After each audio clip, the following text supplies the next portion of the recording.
धर्म स्नेही भवात्माओं, सहपुरा से बिहार करते आए। बहुत तेज ठंड थी, गुरु आज्ञा थी, और ऐसी ठंड में भी बिना रुके सीधे चलते हुए महाराजपुर आ गए। और महाराजपुर वालों से हमने यही कहा कि हम बिना कपड़े वाले हैं, जब ऐसी ठंड में 100 किलोमीटर विहार करके आ सकते हैं तो क्या आप लोग 8 दिन के लिए ऐसी ठंड में सिद्ध चक्र विधान नहीं कर सकते? सब लोगों ने अच्छे से मन बनाया कि नहीं, इस सिद्ध चक्र को तो ऐसा ये विधान जो पूर्व में आप लोगों के यहाँ कभी नहीं हुआ होगा, ऐसा विधान ऐसे विधान करने की आप लोगों ने भावना बनाई। और सिद्धों की आराधना ऐसे मंडलों के साथ साथ में हमने ये भी कहा था कि गुरु जी ने भेजा है तो गुरु जी की बहुत दूर दृष्टि होती है, और साथ में सबकी एक भावना भी जिनालय निर्माण की भी बन गई।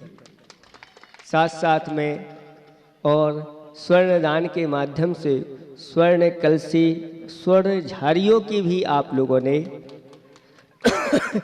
सब कुछ कर दिया। जो मन की भावना थी आप लोगों ने पूर्ण कर दी, और इन्हीं भावना के साथ आपका ये 8वां दिन भी बिल्कुल निर्विघ्न और सानंद आनंद के साथ ये आपका चल रहा है। आधा हो गया है, आधे से भी ज़्यादा हो गया है। हमने वैसे हम सुबह आ तो जाते, लेकिन मन में आ रहा था कि इनके 1008 चल रहा है, अगर हम ना जाएं तो इनका कम से कम समय तो बच जाएगा और ये लोग पूर्ण कर लेंगे। फिर भी बहुत बड़ा विधान होता है, थोड़ा सा बीच में रेस्ट भी हो जाए, तो यही कहीं आचर्या के लिए आए थे। ये लोग ऐसा ना लगे कि आज हमें महाराजों के दर्शन ही नहीं हुए, क्योंकि आप लोग जो विधान कर रहे हैं, देव, शास्त्र और गुरु तीनों की सन्निधि आपको मिल रही है। बहुत पुण्यवान लोग होते हैं, तीनों की सन्निधि एक साथ मिल जाए। आचार्य भगवंतों ने कहा है, देखो, मोक्ष न आत्म ज्ञान बिन, क्रिया ज्ञान बिन नाही,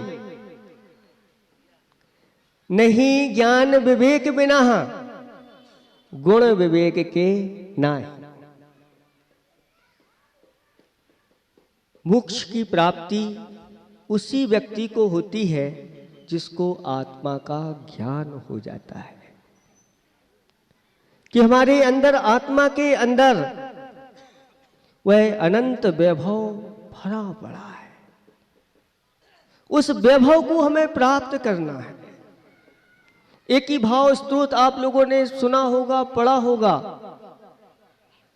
एक महान आचार्य भगवंत कहते हैं, आत्मा ज्योतिर निधिरनवधिर दृष्टुरानंद हेतु कर्म क्षोड़ी पटल पिहितो यो नवाप्या परेशां हस्ते कुर्बन तेनति चिरतस तम भवत भक्ति भाजः स्तोत्रय बंध प्रकृति परसोत दाम धात्री खनित्रयी।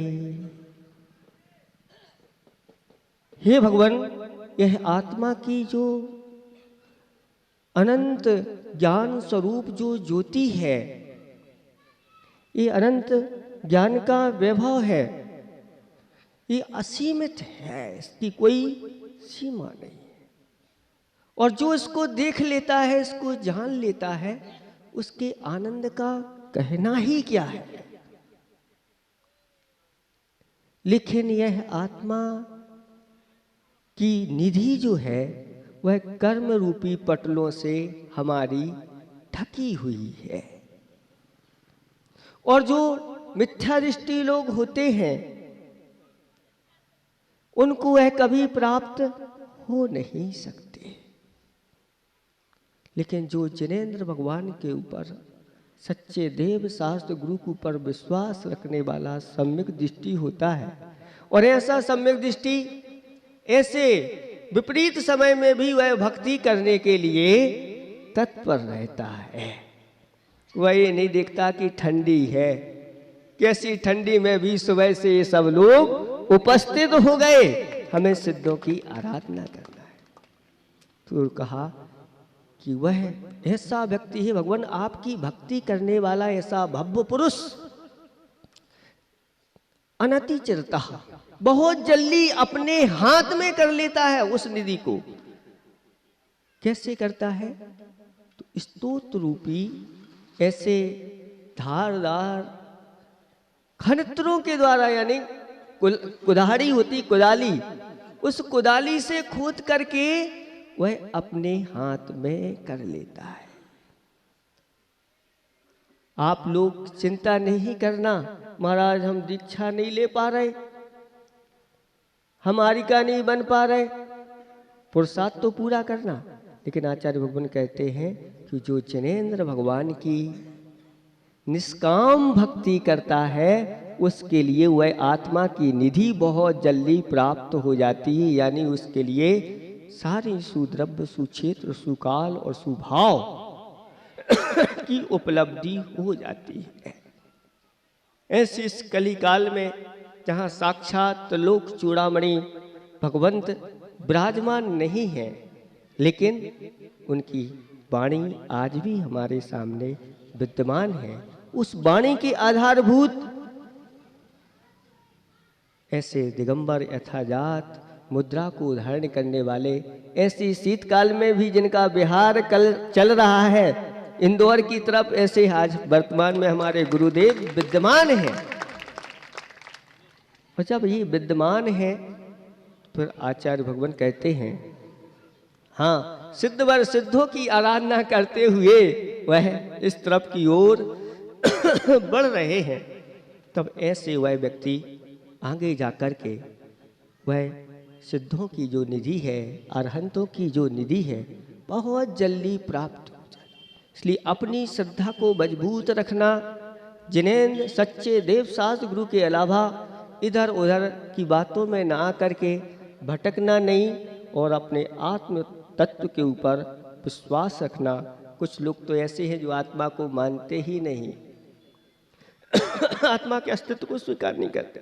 लेकिन हमारे भगवान आचार्य भगवान कहते हैं कि आत्मा है, लेकिन हमारी ये आत्मा अनादिकाल से कर्मों से बंधी हुई है।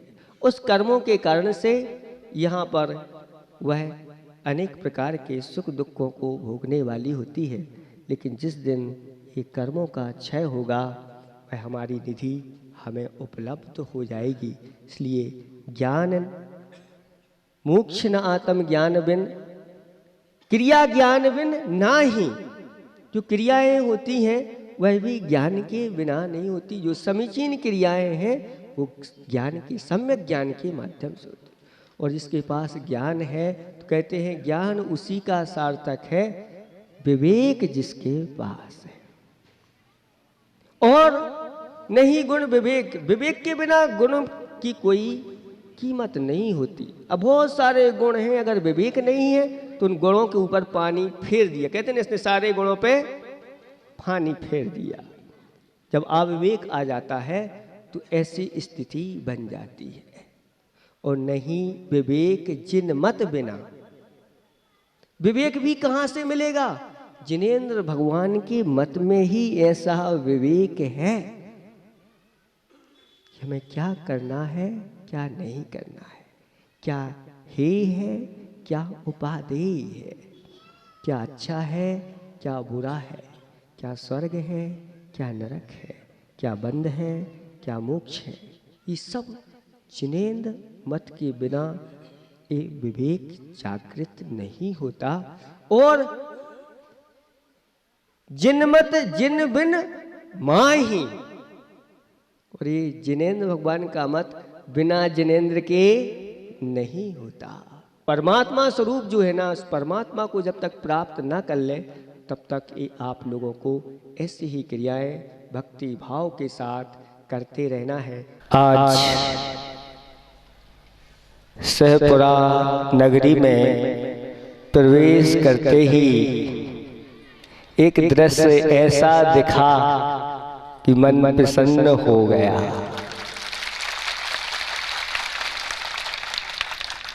कौन सा दृश्य? आप लोगों की विशेष तैयारी ये वो, अभी जैसे इन्होंने कहा ना कि महाराज 3 साल 5 माह 16 दिन हो गए हैं। 3 और 5 8 होते हैं ना, तो 8 आरिकाएं आपको मिली चतुर्मास में, और 16 में 8 जोड़ो तो 24, तो 24 के साथ आज आप लोगों के लिए आगवानी करने का ऐसा सुअवसर तो बहुत दुर्लभ लोगों को मिलता है। और ऐसे भव्य दिव्य वह 24 आपके नगर में प्रवेश कर गई है। ये किसका अतिशय है? माता जी कह रही थी इनका अतिशय है, उनका अतिशय है। हम तो कहते हैं ये हमारे गुरुदेव के आशीर्वाद का अतिशय है। झुका दे शीश श्रद्धा से सोए भाग्य जगते हैं, हो आशीष गुरुवर का तो बिगड़े काम बनते हैं। गुरुदेव के आशीर्वाद से क्या नहीं होता बंधुओं, गुरुदेव के आशीर्वाद से अचेतन ही नहीं, ऐसे आपके सामने बैठे साक्षात चेतन धाम बनते हैं। आप लोगों को, सैपुरा वालों को बहुत वर्षों से इंतजार था। बीच बीच में भी आप विचार करते थे, महाराज आसपास से निकलते थे, एक बार ही एक दिन निकल जाओ, इतने में ही हम लोग संतुष्ट हो जाएंगे। हमने कहा एक दिन में सैपुरा वालों को कोई संतुष्ट नहीं कर सकता। उनके लिए तो उनकी प्यास बहुत है और उनको तो भरपूर मिलना चाहिए। और आचार्य गुरुदेव की कृपा हुई और पुनः ये विचार करना कई बार ऐसे होती है, बनते बनते बात बिगड़ जाती है, लेकिन कभी कभी बिगड़ते बिगड़ते बात संभल भी जाती है, सुधर भी जाती है और बहुत अच्छा हो जाता है। याद रखना, गुरुदेव ने कुछ इस प्रकार से इस तरफ विहार करने के लिए चतुर्मास के पहले हम लोगों को कहा था। लेकिन आप लोग सब समझते हैं कि चतुर्मास तो तभी माना जाता है जब यहाँ पर कलश की स्थापना हो जाए, और कलश स्थापना के बाद भी हम लोग कहते हैं कि अभी बाकी कुछ दिन और हैं, विचार आप लोग कर लें, और बीच में कुछ छूट भी रख लेते हैं। आप लोगों को थोड़ा सा लगा तो, लेकिन शुरुआत में ऐसा लगता है। अब लोग हमसे कह रहे थे रास्ते में कि महाराज इतनी अच्छी आरिकाएं हमें अभी तक नहीं, इतना अच्छा चतुर्मास हम तो कुछ और समझ रहे थे। ये अपनी बुद्धि आप लोग अपनी तरफ से लगा लेते हो तो फिर ऐसे अनेक प्रकार की बातें हो जाती। और आपके लिए ऐसा मूक माटी महाकाव्य जो मुक्ति का सोपान है, मूक माटी का काव्य मुक्ति का सोपान है, और आपने अच्छी तरह से उसका पान किया है, जिसमें आचार्य भगवंत ने क्या नहीं भर दिया, सब कुछ उसमें भर दिया है। ऐसा हम तो ये मानते हैं उसी चतुर्मास का ये परिणाम आप लोगों को मिला है। इतने जल्दी आप लोगों के लिए हम लोग मिल गए, और गुरुदेव के अंदर भी वो बात तो बैठी होगी कि नहीं, अभी आप लोग चिंता क्यों करते हो? जिसकी गुरुदेव चिंता करते हैं उसी को किसी की चिंता करने की आवश्यकता नहीं। उन्हें सब पता है उन्हें क्या करना है। आप लोगों ने जैसे आज आगवानी की तो ऐसा लगा कि इनका कोई पंच कल्याणक हो रहा हो। अभी आपने जब हम तो बहुत छोटे हैं, अल्पज्ञ हैं, ज़्यादा हमें कुछ आता नहीं, और आपने ऐसे छोटे महाराजों का ऐसे उत्साह के साथ आगवानी की है। जब हमारे साक्षात भगवंत स्वरूप गुरुदेव यहाँ आएंगे और हम सब मिलकर के उनकी अगवानी करें, तब वह दृश्य क्या होगा। भावना तो पूर्ण अपन को बनाना है। अभी तो पहले आर्य का संघ भेजा आचार्य भगवंतों ने, हम लोगों को भेज देंगे। अब हम सबको पूरी ताकत लगाना है। जैसे युवाओं ने उत्साह जोश दिखाया है, ऐसा उत्साह और जोश गुरु जी के पास जाकर के भी आप लोगों को पूरे समर्पण के साथ आप लोगों को जाना है। आचार्य भगवंत आप जो कहो हम सब करने के लिए तैयार हैं। बस एक बार ऐसे श्री जी जो यहाँ पर विराजमान हैं, उनके पंच कल्याणक आपके द्वारा हो जाए। भावना भावनाशनी होती है। जब भाव का नाश कर देती है तो फिर यहीं पर पास में ही जाना दूर नहीं है गुरु जी, क्यों नहीं है। भावना कई जगह भाई है और गुरु जी का सानिध्य मिला है। भावना तो पूर्ण रखना ही अपने लिए, साथ साथ में हमें अच्छी उत्साह के साथ तैयारी भी करना है। उस समय जब ग्रीष्म काल था और ग्रीष्म काल में भी जब तपा के दिन थे, उन तपों के दिन में भी सैपुरा वालों ने शिविर लगा करके और शीतलता का अनुभव किया था। वो दिन आज भी हमें याद है। और सैपुरा से जाने से पहले एक काम और करके गए थे। जो नए पुरा है,